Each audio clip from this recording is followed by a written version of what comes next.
Hola a todos, soy CryptoWaco, bienvenidos a mi canal.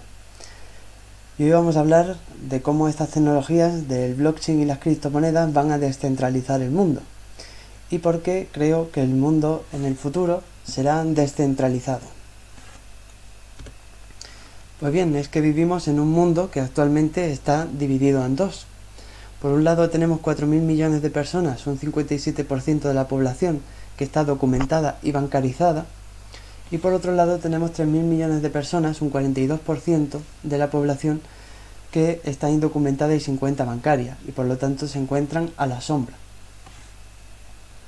Vamos a pensar en dos personas, por ejemplo el señor Smith, que vive en Estados Unidos, y el señor Ahmed, que vive en Siria. En primer caso, el señor Smith tiene un documento de identidad, tiene una cuenta bancaria, tiene permiso de conducir, tiene un historial médico y tiene un título académico. Sin embargo, el señor Ahmed, por su situación, porque vive en un país en guerra, no tiene documento de identidad, no tiene cuenta en el banco, no tiene un permiso de conducir, ni tiene un registro de su historial médico, ni tiene un título académico. Por lo tanto, el señor Smith podrá hacer un montón de cosas. Por ejemplo, podrá celebrar contratos, podrá encontrar un trabajo, con ese trabajo podrá acceder a un crédito y con ese crédito podrá comprar una casa y podrá contratar una póliza de seguros en caso de que suceda alguna tragedia. Pero lo más importante es que el señor Smith, con todas estas cosas, puede demostrar la ausencia de antecedentes penales, es decir, él puede demostrar que no es un delincuente, que no es un criminal y no es un terrorista. Sin embargo, el señor Ahmed, como no tiene una identidad, no va a poder celebrar contratos, por lo tanto no va a poder encontrar un trabajo, por lo tanto nadie le va a conceder un crédito, al menos en las mismas condiciones. Pueden concederle un crédito a un mayor coste.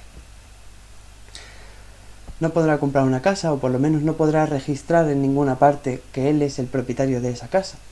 Entonces, en caso de que haya un bombardeo y él tenga que abandonar su casa y luego vuelva al cabo de los años, pues puede encontrarse que haya alguien que esté viviendo en su casa. ¿Y cómo podrán esas personas resolver esa disputa sobre quién es el propietario de la casa y quién es el que tiene derecho a vivir allí? Pues tampoco podrá cubrir sus riesgos con una póliza de seguros. Estas personas, cuando les sucede cualquier tragedia, pues no tienen una cobertura para ello y por lo tanto, básicamente les destroza la vida. Pero también una de las cosas más importantes es que el señor Ahmed no tiene ninguna forma de demostrar que él no es un delincuente, ni es un criminal, ni es un terrorista.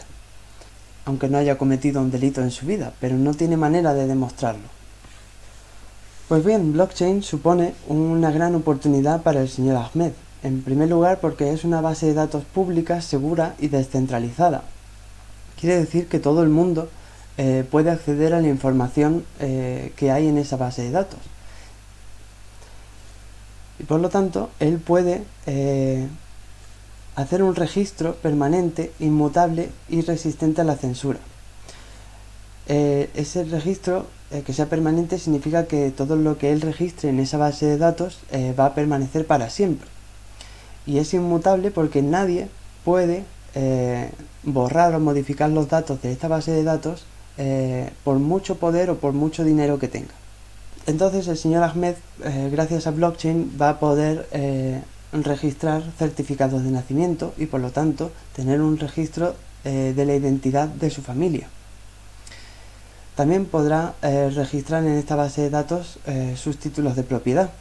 Por ejemplo, como hemos hablado, en el caso de que tenga que abandonar su casa por un bombardeo y tenga que volver a unos años después, pues él podrá demostrar, gracias a la blockchain, que él es el propietario de esa casa. También podrá tener un registro público permanente y seguro de su historial médico, de manera que no haya un historial médico por cada hospital en el que haya pasado, sino que podemos ver ahora un sistema de sanidad universal en el que es el paciente, el dueño y el que custodia su propia información, su propio historial médico, y comparte esa información con los médicos que tengan que tratarle.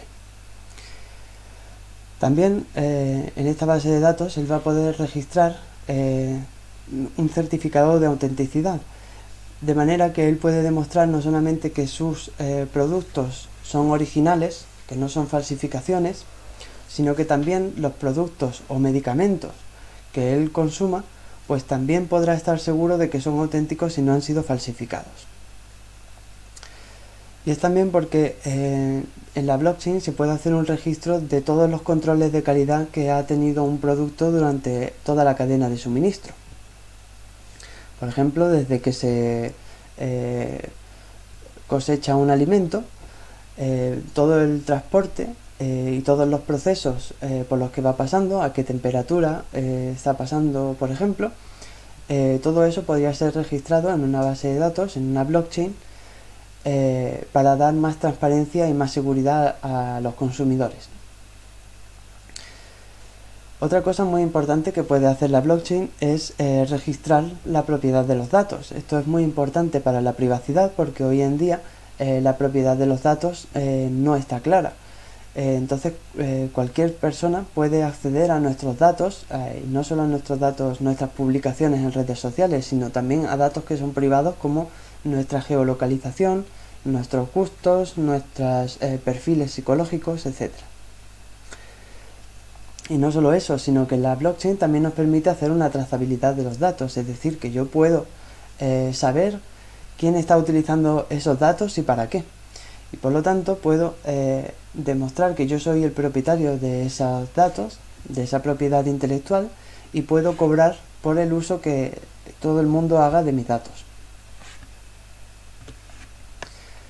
Pues bien, también gracias a la blockchain podemos hacer contratos inteligentes. Los contratos inteligentes son programas que ejecutan acuerdos entre dos o más partes automáticamente atendiendo a unas condiciones preestablecidas.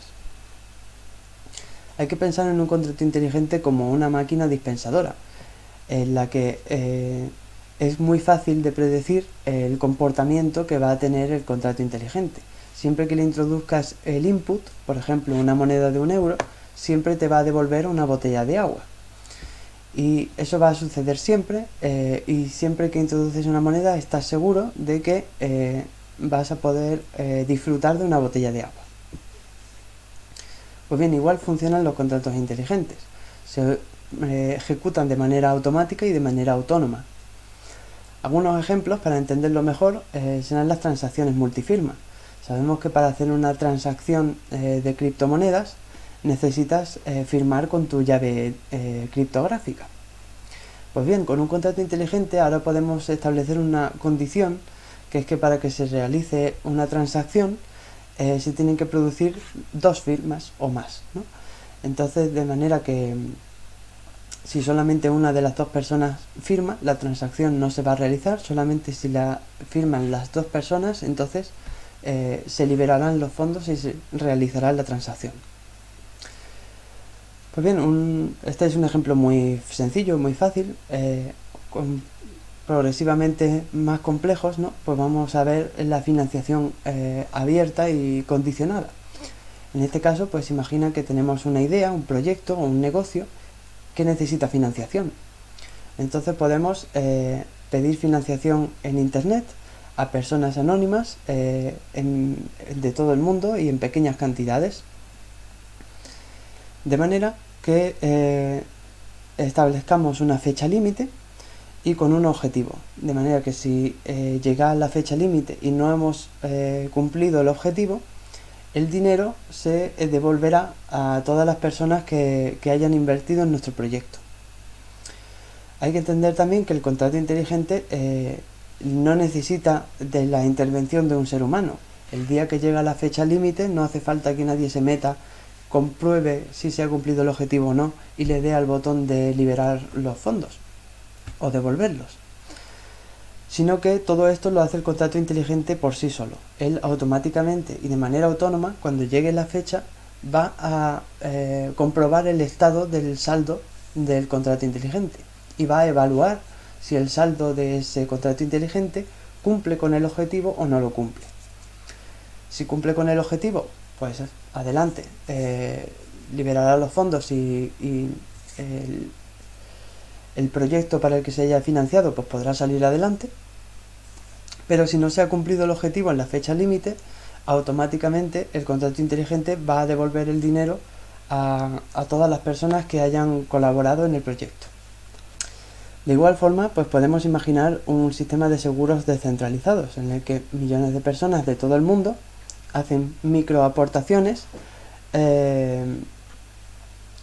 a personas que quieran asegurar su casa, por ejemplo.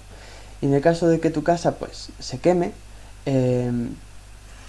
cuando el contrato inteligente haya descubierto y comprobado que realmente tu casa se ha quemado y que esa es una de las condiciones que necesita para poner en marcha un proyecto seguro, pues en el momento en que haya comprobado que se ha producido el evento, pues va a liberar unos fondos para compensarme por las pérdidas materiales, etcétera. Pero no solo eso, sino que también el contrato inteligente por sí solo pues podría llamar a los bomberos, avisar a las autoridades, etcétera. Ahora pensemos que tenemos un coche inteligente, ¿no? Este coche inteligente no se abre con una llave normal y corriente, sino que la abro con mi móvil porque tengo descargada una aplicación que utiliza una llave criptográfica para abrir el coche. Pues bien, yo me acerco con el móvil y simplemente con acercarme pues ya se me abre el coche porque me reconoce como su propietario y el que tiene derecho a usarlo. Pues imaginaos que yo quiero vender este coche, ¿no? Pues podría hacer un contrato inteligente que tuviera dos partes. En primer lugar, el comprador debe depositar el precio en el contrato inteligente. Si la cantidad que ingresa el comprador no es suficiente para hacer frente al pago del coche, pues no dará el paso a la siguiente fase. Solamente cuando se haya cumplido o se haya ingresado una cantidad suficiente para hacer frente al pago del coche, entonces sí pasará a la siguiente fase, que será transmitir el acceso al coche de mi llave criptográfica a la suya. De manera que yo ya con mi móvil o con mi llave criptográfica dejaré de tener la posibilidad de abrir el coche y sin embargo ahora será él el que con su móvil podrá abrir el coche. Pero él no va a poder, esa transferencia de las llaves no se va a realizar hasta que se haya cumplido con el precio pactado. Pues bien, con esto pues también podemos imaginar las utilidades que puede tener para la computación distribuida. Imaginaos que yo tengo una página web y en lugar de confiar en una empresa para que esa empresa mantenga mi web en funcionamiento, puedo confiar en miles de millones de personas que en todo el mundo están manteniendo activa mi página web, ¿no? Entonces no tengo que preocuparme de si esa empresa quiebra o si sus edificios se queman o se destruyen, sus equipos, lo que sea. Porque hay millones de personas en todo el mundo, personas anónimas, que entre todos están manteniendo mi página web activa a cambio de una comisión, de una tarifa, de una renta, lo que sea. Pues bien, también esto nos lleva a una economía más colaborativa.